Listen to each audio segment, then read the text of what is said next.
Hello everyone. तो आज हम लोग ए कप ऑफ टी पढ़ेंगे जो कैथरीन मैन्सफील्ड का फेमस वर्क है।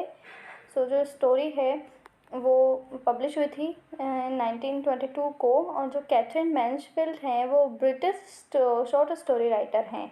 इसके अंदर इम्पोर्टेंट कैरेक्टर्स हैं। सबसे पहले जो सबसे मोस्ट प्रोटैगनिस्ट कैरेक्टर है वो है rosemary fail, and second is miss Smith जो पुअर गर्ल है, और रोजमेरी फेल के हस्बैंड फिलिप।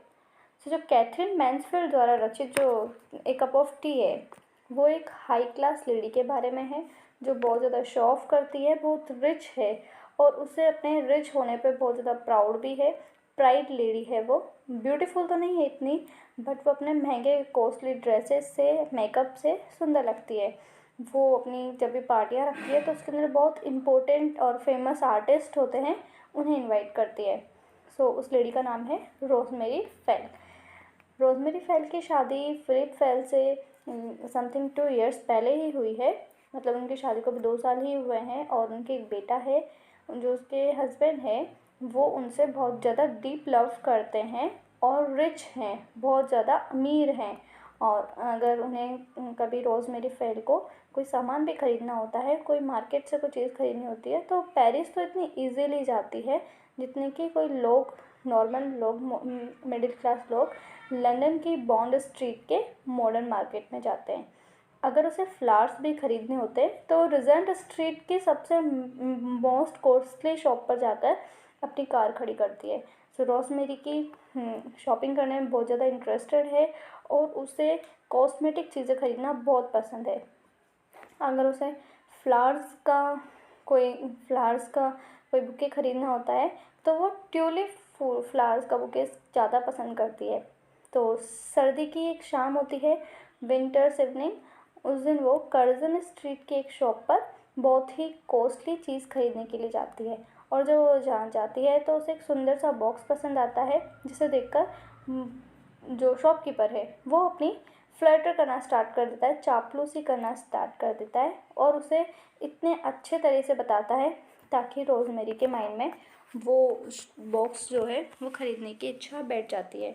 बट इसकी कॉस्ट इस बार उसने कुछ ज़्यादा ही बताई है, 28 गिनीज़।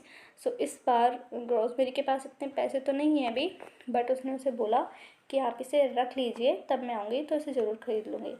अब उसी समय बारिश होने लगती है और रोजमेरी बाहर जाकर देखती है तो बहुत तेज़ बारिश होती है, इसीलिए वो वहीं पर खड़ी हो जाती है। और जब रोजमेरी वहाँ खड़ी थी तो एक गरीब लड़की आई, उसके पास आकर खड़ी हो गई और उसने उसे एक कप चाय के लिए पैसे देने को कहा कि आप मुझे एक कप चाय पिला सकती हैं। लड़की बहुत ज़्यादा फटे हुए कपड़े पहन रखे थे, पुअर दिखाई दे रही थी, उसकी आंखें बड़ी थी और रोजमेरी से ज़्यादा एज में भी ज़्यादा नहीं थी और ठंड से बहुत ज़्यादा काँप रही थी। रोजमेरी को उसके ऊपर बहुत ज़्यादा दया आ गई और उसने उसे चाय के लिए अपने घर आने के लिए कहा। लड़की तो पहले घबरा जाती है कि ये मुझे कहीं पुलिस स्टेशन तो नहीं ले जाएंगी और पुलिस को तो नहीं दे देंगी, बट रोजमेरी ने उसे विश्वास दिलाया कि नहीं, मैं तुम्हें अपने घर ही लेके जाऊंगी, तुम डरो मत मुझसे, और तुमसे वहाँ पर बातें करेंगे। वह लड़की उसके साथ मान जाती है क्योंकि रोजमेरी उसके साथ बहुत अच्छा फ्रैंकली बिहेवियर करती है। एक्चुअली रोजमेरी को नॉवेल्स पढ़ने का बहुत शौक है और वो उसके अंदर देखती है कि कैसे रिच लोग जो हैं पुअर्स की हेल्प करते हैं। वो भी वैसी ही लेडी बनना चाहती है। और उनको रोजमेरी को जो सबसे ज़्यादा राइटर हैं जिनकी बुक्स पढ़ना पसंद है वो है फ्योडर डॉस्टोवस्की। उनकी राइटिंग सबसे ज़्यादा वो पढ़ा करती हैं। अब लड़की मान जाती है और रोजमेरी के साथ में उनकी कार में बैठकर चली जाती है। जब वो अपने घर लेके जाती है तो रोजमेरी को डाइनिंग रूम में बिठा देती है। अब वहाँ पर अपने नौकर को बुलाती है, नौकर को बोलती है कि इसे खाने में चाय और साथ में सैंडविच ला कर दो, और लड़की को अपने कपड़े भी बदलने को बोलती है। उसका जो कोट है उसे उतारने को कहती है और जितना कंफर्ट हो सके वो उतना कंफर्ट देती है उसे। चाय और सैंडविच खाने के बाद जो लड़की है उसने सोचा कि बेहोश हो जाएगी, इसलिए उसे चाय और सैंडविच खिला देती है।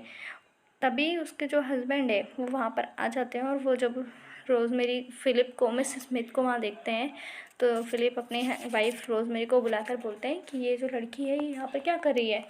वो सब कुछ से बताती है, लेकिन फिलिप सोचते हैं कि ऐसे किसी पुअर गर्ल का हमारे घर में होना थोड़ा ठीक नहीं है, बट वो रोजमेरी को साफ साफ नहीं बोल पाते हैं क्योंकि रोजमेरी बहुत ज़्यादा ज़िद्दी है, वो मानेगी नहीं।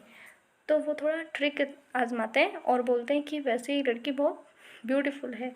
और इसी बात से रोज़मेरी कब तक बर्दाश्त करती, तो वो जेलस हो जाती है और रोज़मेरी को फटाफट जा कर के पैसे देकर विदा कर देती है।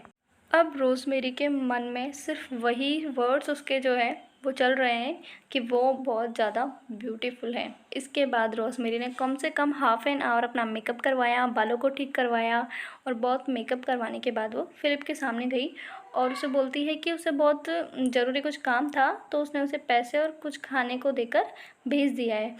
तो फ़िलिप ने बोला कि हाँ, तो अच्छी बात है। फिर वो बोलती है, एम आई ब्यूटीफुल, क्या मैं सुंदर हूँ? और यहीं से इस स्टोरी का एंड हो जाता है। सो गाइज़, यहाँ पर मिस कैथरीन मैन्सफील्ड कहना चाहती हैं कि एक लेडी कितनी भी हाई क्लास स्टेटस वाली क्यों ना हो, बट वो फिर भी अपने हस्बैंड के मुँह से किसी और की तारीफ़ सुनकर जेलस हो ही जाती है। तो जेलस के मामले में थोड़ी कमज़ोर ज़रूर होती है। अगर आप लोगों को मेरी स्टोरी अच्छी लगी है तो प्लीज़ लाइक कीजिएगा, शेयर कीजिएगा एंड सब्सक्राइब कीजिएगा। Thank you so much.